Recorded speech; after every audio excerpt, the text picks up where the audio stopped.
Bayesian optimization-based combinatorial assignment is joint work by Jakob Weissteiner, myself, Julien, Siems, and Sven Seuken. I start this talk by giving you a one-sentence description what this paper is all about.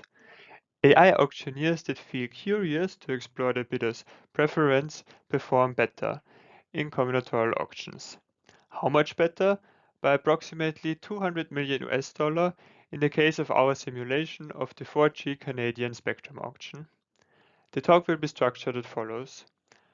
First, I will explain you what even is a combinatorial auction, which is a special case of a combinatorial assignment.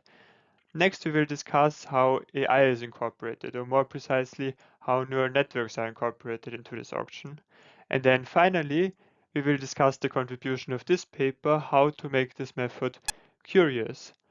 I hope most of you have already experienced this powerful feeling of curiosity, which actively motivates you to try out completely new things that are different from what you have explored already. But how do we incorporate this into auctions? And why do we think this is beneficial? Why do we think this is worth so many millions of dollars? But as promised, first we will start very simple by explaining what is a combinatorial auction. Imagine that I want to sell 5 items to my 3 friends. But now you probably ask yourself if my friends are really willing to pay millions of dollars for a banana, and no, obviously they are not. But we study spectrum auctions, where a government is selling licenses for certain frequencies to mobile phone carriers, and they are actually willing to pay billions of dollars for these licenses. In practice, we have much more than 5 items and also more than 3 bidders, but let's get back to the simple example where I sell 5 items to my 3 co-authors. In a combinatorial auction, I ask the bidders for certain information, and based on these informations, I have a allocation rule which decides how I assign these items to the bidders based on the information they gave me, and a payment rule that determines how much they have to pay me for that in return. In this example, you can directly see that none of the bidders is really happy with what they got. For example, here, Jakob and Julien, they both only got a single shoe, which is not really of value to them without the other shoe. So the question that we ask ourselves is, how can we design a mechanism which maximizes their overall happiness? And now the experts among you probably think, what are we doing here? This is already a solved problem. VCG solves exactly this problem of maximizing the overall social welfare. So what is VCG? VCG also has an allocation rule and a payment rule, and it has the guarantee that the social welfare is maximized. So what is the social welfare? In this case, the value this item has for Jakob is $1, which can be more than what he actually paid for, and the social welfare is simply the sum of all these values, which in this case would be a social welfare of $106. So VCG is also optimal from a game theoretical point of view, since it's always optimal for the bidders to report the truth. And we always have to guarantee that this social welfare is maximized for VCG. So there's nothing which we could do better than VCG. So now why don't we just use VCG? The problem of VCG is that the information we need from the bidders is their full value function. This means that they have to provide for each possible bundle their value for this bundle. And this means in total they have to report, if you have m items, 2 to the m values.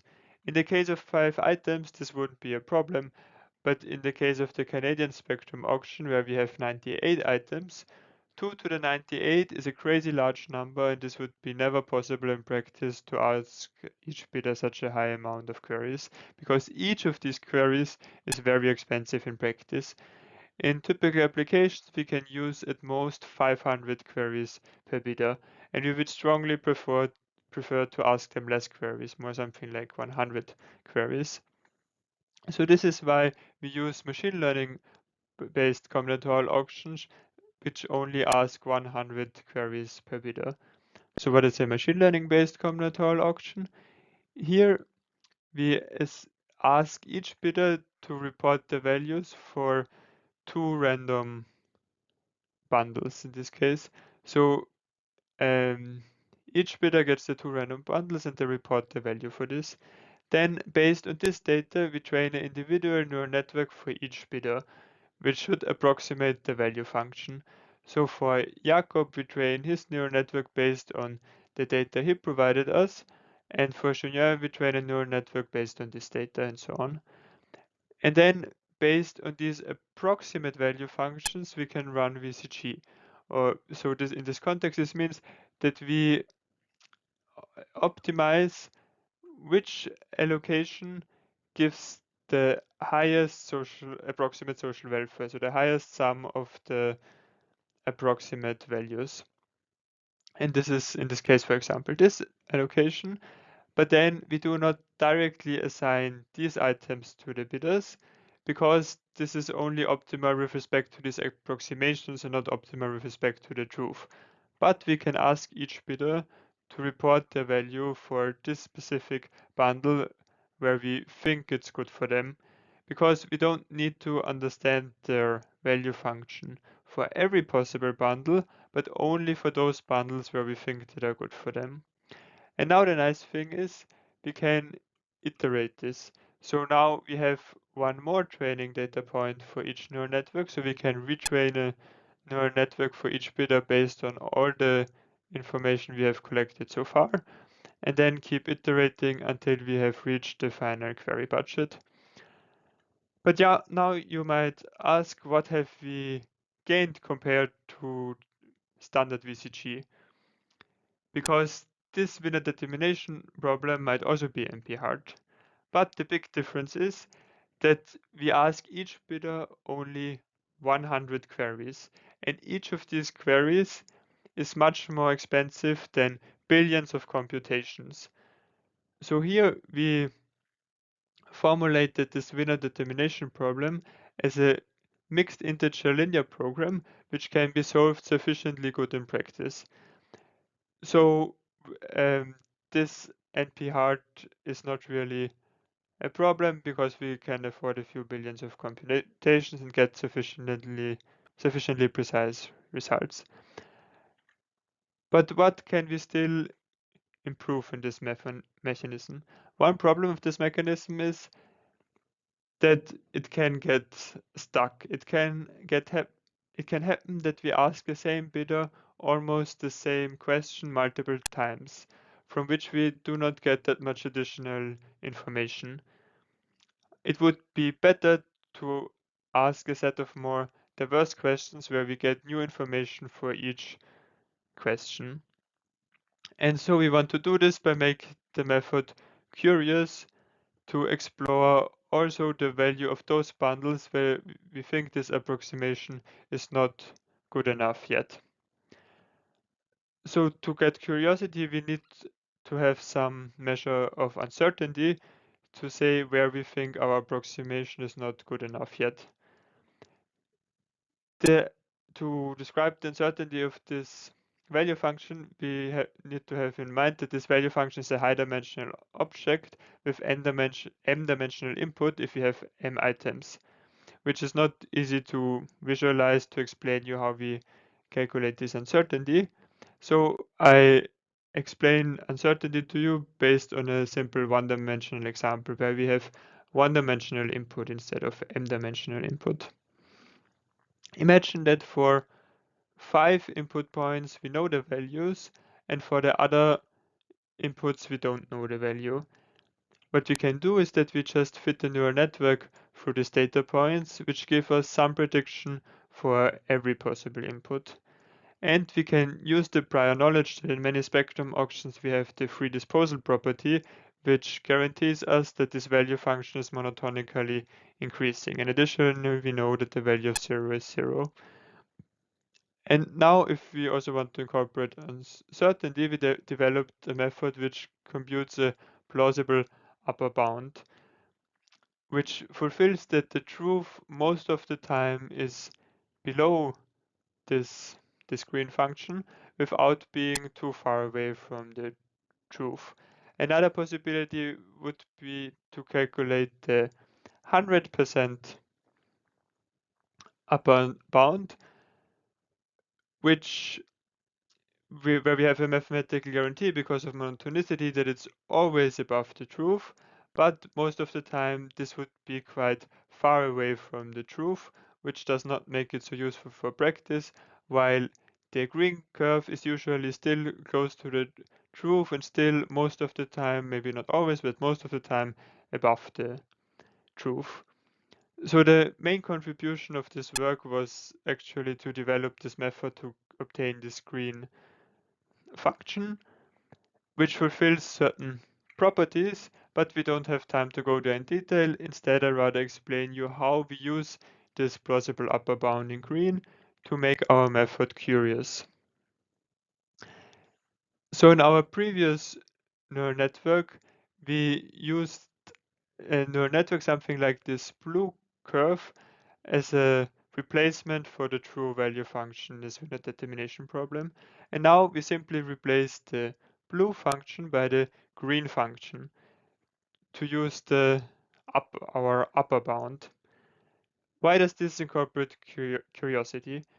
It's because at the training data points that we have already observed during training, the green and the blue curve coincide because there's no uncertainty left. We know already what's the value for those bundles. Only for the bundles that are very different from what we have observed in training, for the very different bundles, the green curve has to be significantly above the blue curve to also capture the uncertainty that we don't really know what's happening here. And because the winner determination problem is a maximization problem, this additional height of the green function is an additional incentive to explore these unseen bundles.